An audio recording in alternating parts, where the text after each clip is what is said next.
Primeiramente, bom dia a todos. Meu nome é Mariana e eu estou aqui para apresentar o meu seminário de História da Música Popular 2, com o tema Paulinho da Viola. Eu vou deixar avisado já que os áudios que nós vamos ouvir como um exemplo vão ficar para o final da apresentação. Vou deixar uma playlist com essas músicas no chat do grupo e vou pedir para a gente ouvir 1 minuto de cada, por gentileza. Bom, antes de começar, eu achei importante trazer aqui um contexto histórico, né? Pegando a partir da década que o Paulinho nasceu, então pegando esse momento dele crescendo até uma consolidação artística de fato, né? Então ele nasceu em 1942 e começando aqui de 1940 a 1945, culturalmente, nós tivemos a consolidação de programas de auditório, né? No final dos anos 30, mais ou menos. Tivemos um culto à voz muito grande, né? Os intérpretes eram supervalorizados e a Rádio Nacional ela passou a ser do governo. O governo ainda era o governo Vargas, né? Tinha começado lá em 1930, foi até 1945. Também tivemos aí o início da Segunda Guerra Mundial. De 1946 a 1957, tivemos aí o início da Época de Ouro, que foi uma transição da tradição e modernidade, né? O início do governo Dutra, em 1946, que foi até 1951, e nesse governo nós tivemos a proibição dos cassinos, como nós sabemos, isso atrapalhou um pouco a vida dos músicos que se apresentavam muito lá. O rock chega ao Brasil, né, mais ou menos na década de 50, mais ou menos 54, 55. Tivemos a volta do governo Vargas em 1950. Tecnologicamente falando, na área da produção musical, nós tivemos discos de microsulcos no Brasil e o LP nos Estados Unidos. E com o final da era Vargas, chegamos ao governo JK, né? Então, damos início aí aos anos dourados. E a partir de 1958 a 1969, nós tivemos, na área da produção musical, a gravação em estéreo e gravação de multicanais a partir de 1960. Culturalmente falando, né, e tecnologicamente falando também, a popularização da TV, né. Tivemos o último Festival de Música Popular Brasileira da Record, que foi em 1969. Tivemos o início da ditadura em 1964, né, onde sofremos a repressão e censura artística. E para o próximo slide agora, damos início aqui à biografia do Paulo César Batista de Faria, que nasceu em 1942, né, Paulinho da Viola, que era filho de violonista, né, ele cresceu num ambiente musical. Ele era filho nada mais nada menos do Benedito César Ramos de Faria, né, que era um integrante do lendário grupo de choro Época de Ouro, né, considerado um dos maiores da história. E, bom, nisso aí, assim começa a história musical do Paulinho, né, com o pai dele, né, e por conta disso, o Paulinho também tinha a oportunidade de acompanhar o pai nas reuniões, né, e encontros com músicos lendários também da nossa história, como Pichimbinha, por exemplo, Jacó do Bandolim, Tia Amélia, entre outros grandes nomes da década de 40 ali. E ele aprendeu violão também com o pai, e eu acho importante frisar também que nessa época os músicos eles tocavam mais por vocação do que por dinheiro, né, porque não sobreviviam da música, assim, né. Mas um pouco os tempos atuais também, mas eles tinham outros empregos, né? Então o Paulinho também não se imaginava nesse caminho da arte. Enfim, então hoje ele é violonista, cavaquinista, bandolinista, cantor e compositor de samba e choro. E além desse contato no universo do choro, né, ele brincou muitos carnavais, o que marcou a experiência dele como sambista, né? No Rio de Janeiro, as escolas representavam geograficamente cada região do Rio, né? E o Paulinho, ele criou bloco Foliões da Rua Anália Franco, e depois ele integrou outro bloco da Escola União de Jacarepaguá, e com esse contato, o Paulinho acabou apresentando um dos seus primeiros sambas, que era Pode Ser Ilusão, e ali ele começou a história dele, bem dizer assim, como sambista, e hoje ele é baluarte da Portela, né? Mas isso fica mais para frente, que eu vou explicar melhor ainda esse conceito. Bom, o Paulinho, ele teve um encontro que mudou a vida dele, né? Isso aconteceu em 1964, que foi com o poeta Hermínio Belo de Carvalho, né? E o Hermínio frequentava as reuniões e encontros dos Chorões. Então, não foi assim que eles se conheceram, a partir desses encontros, mas esse encontro surgiu a partir deles se conhecerem de vista, mais ou menos, e um chamou o outro para conversar em algum momento da vida do Paulinho.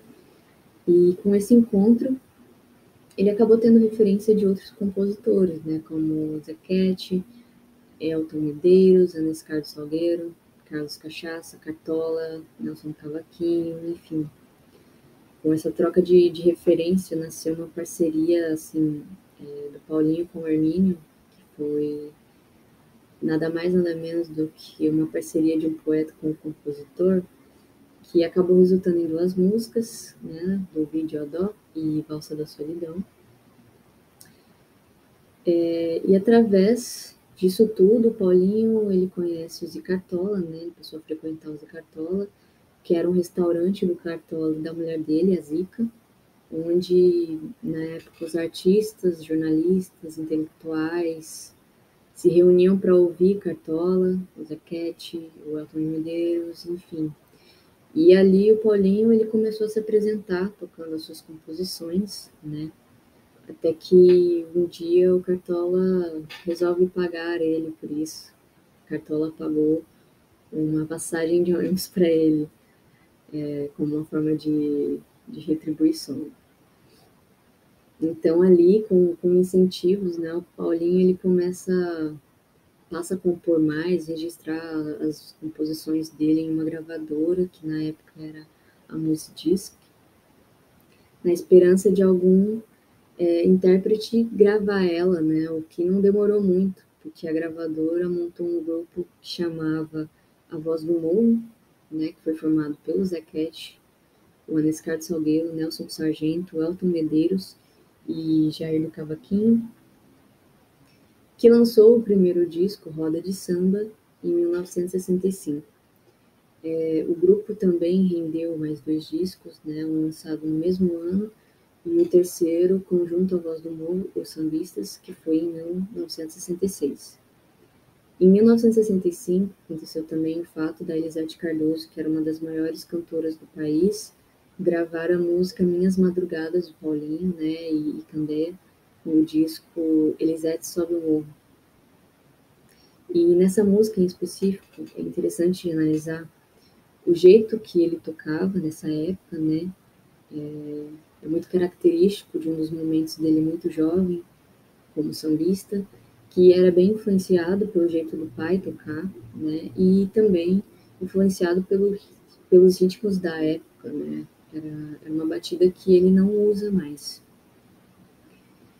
E o Paulinho, nessa gravadora, em certo momento, foi perguntado por um funcionário, né, qual era o nome dele, ele respondeu Paulo César, e foi rebatido pela frase que eu coloquei ali no cantinho do slide, né, isso não é nome de sambista.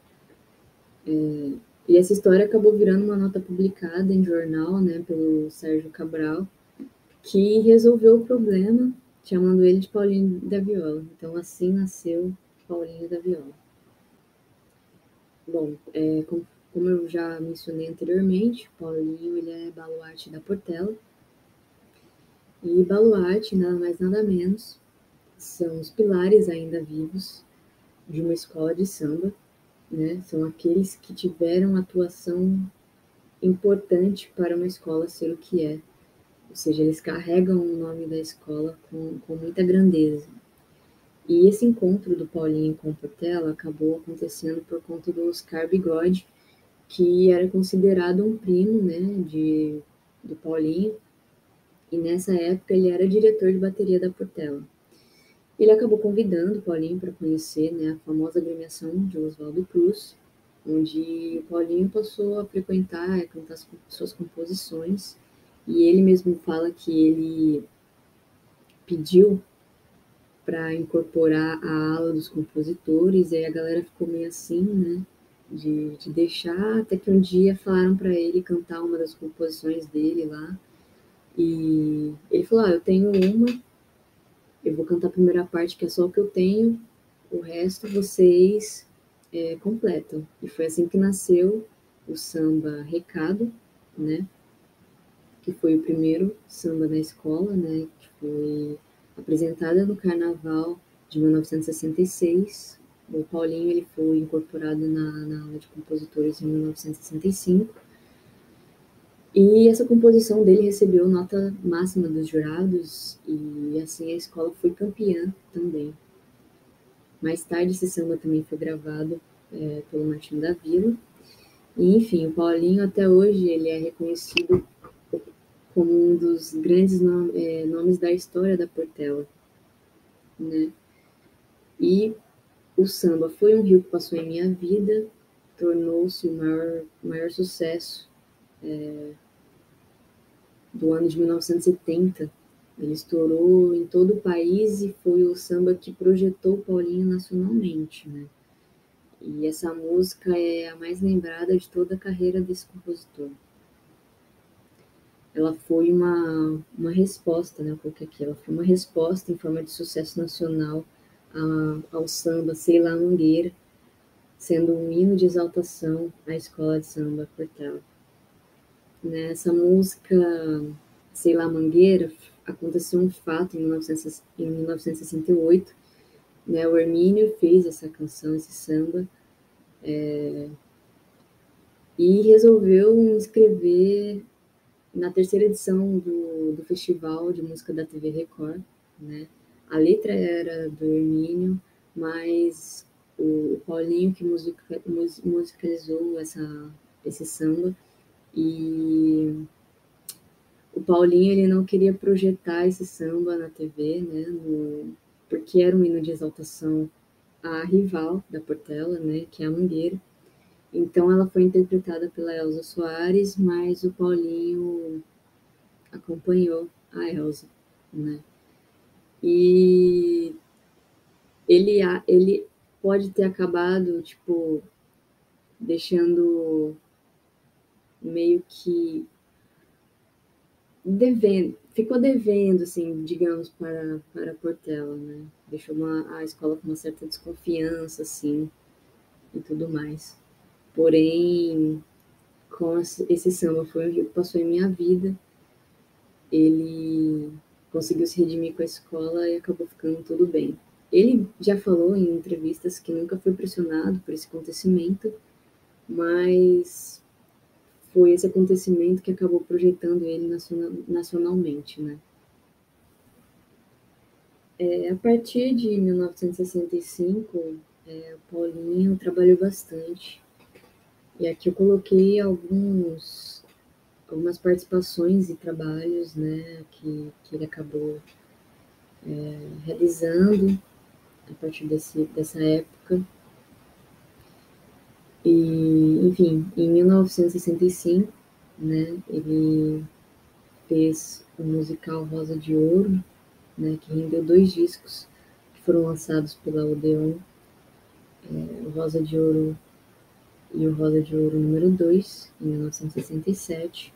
em 1966. Ele gravou com o Elton de Medeiros o disco Na Madrugada. E em 66 também ele participou do Festival de Música Brasileira da TV Record com a música Maria, que levou o terceiro lugar. Paulinho, ele era muito festivaleiro, ele participava sempre e era muito difícil ele sair sem alguma premiação. Em 1968, ele defendeu, como falei anteriormente, com a Elza Soares, a canção Sei Lá Mangueira. O primeiro disco solo dele saiu somente em 1968, né, pela Odeon. Em 68 também ele escreve Coisas do Mundo, Minha Nega, na primeira Bienal do Samba da TV Record, que foi defendida pelo Jair Rodrigues. E essa música ela ficou em sexto lugar. Em 1969, ele venceu o último Festival da Música Brasileira da TV Record, com um sinal fechado. Ele pegou o primeiro lugar na feira mensal de MPB da TV Tupi, com o samba Nada de Novo. E na década de 70 ele gravou em quase todos os anos, chegando a lançar 2 álbuns em um ano, e também criou espetáculos como Sarau, Vela no Breu e Zumbido. Continuando, né, os projetos do Paulinho, em 1981 ele começa a lançar discos com a Warner, né, foram 3 anos lançando pela gravadora, o que foi muito bom para ele, foi bem produtivo, rendeu bastante. Então, em 1981, ele lançou o primeiro disco, né? Em 82, ele lança Toda Hora Rola uma História. Em 83, Prisma Luminoso, que foi o último. E depois desse último lançamento, ele reduziu um pouco o ritmo dos lançamentos, porque ele não se sentia mais motivado para acompanhar as tendências, né? As projeções das gravadoras de se ajustar a essas novas tendências. Ele achava que era impossível fazer samba através de modismos, né? E nesse quesito ele se inspirava muito no pai dele, né? Que nunca havia feito música para atender o mercado em si. Então, nessa época, as gravadoras elas passaram a investir pesado, né, no rock brasileiro, que ganhou muita força. Mas, mesmo assim, ainda em 1984, né, por força do público brasileiro, acabou surgindo uma nova geração de sambistas, né, que acabou fazendo um samba que ficou conhecido como pagode. Então, o pagode vem daí. E aí apareceram, né, novos nomes, como o Zeca Pagodinho, por exemplo, Almir Neto, entre outros, né. Em 1989, o Paulinho decidiu lançar um novo disco, né, que chama Eu Canto Samba. E nos anos 90 acabou acontecendo dele ser considerado um artista sofisticado, né? Que apesar do mais puro samba, ele era visto como um músico muito especial para a grande massa. Em 1996, então, ele voltou aos estúdios e gravou o que foi considerado um dos mais importantes discos da carreira dele, que foi o Bêbado Samba. Bom, o Paulinho, ele tá até hoje fazendo projetos, né? Tipo, a qualquer momento ele pode estar lançando alguma coisa. Ele tem mais de quase 40 anos de carreira, né? E o Paulinho, ele é um artista que ele canta nas obras dele não apenas os desencantos, mas ele também canta sambas de louvor à vida, exaltação à Portela, né, como já foi falado, sambas de puro amor, né, pequenas crônicas do cotidiano, essas são as minhas favoritas, inclusive, sambas bem-humorados, e ele acredito que seguramente um dos primeiros compositores da nossa música a romper com a concepção populista de cultura popular em termos de alienação e talvez a autenticidade, né? E pensa ela como uma hegemonia né, uma relação de força interior da sociedade. Enfim.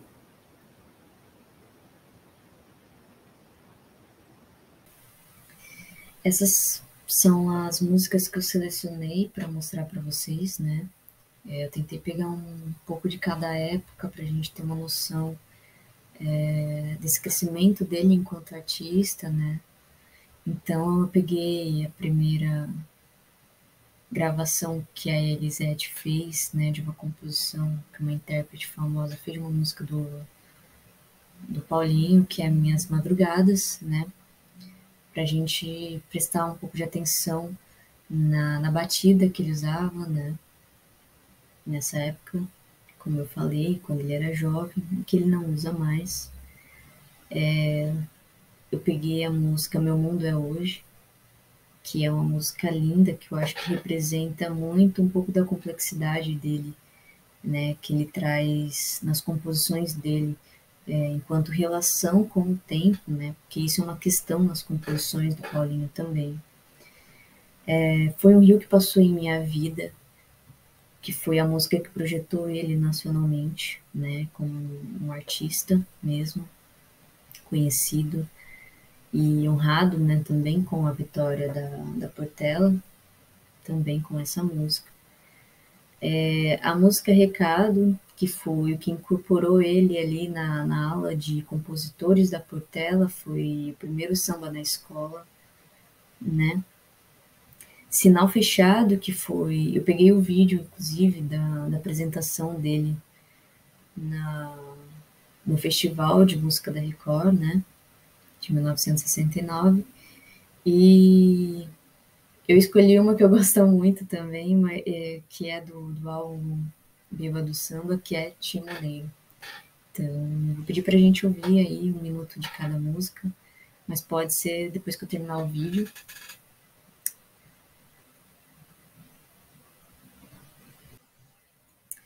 E aqui eu trouxe algumas recomendações, né, que foram os documentários que eu assisti, né, onde ele tem aí uma participação da imagem do Paulinho, que é o documentário Saravá, de 1972.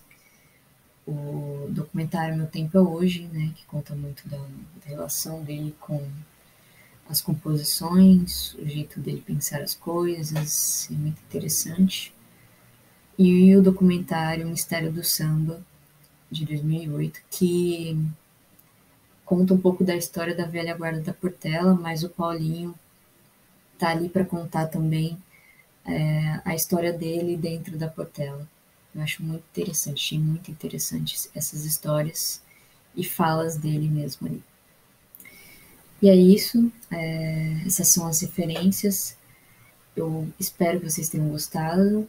Agradeço a oportunidade e agradeço ao professor Paulo pela oportunidade também de conhecer mais o Paulinho, que eu conhecia, enfim, mais as composições dele do que ele mesmo enquanto artista, enquanto ser. E foi bem legal. É isso. Obrigada, gente.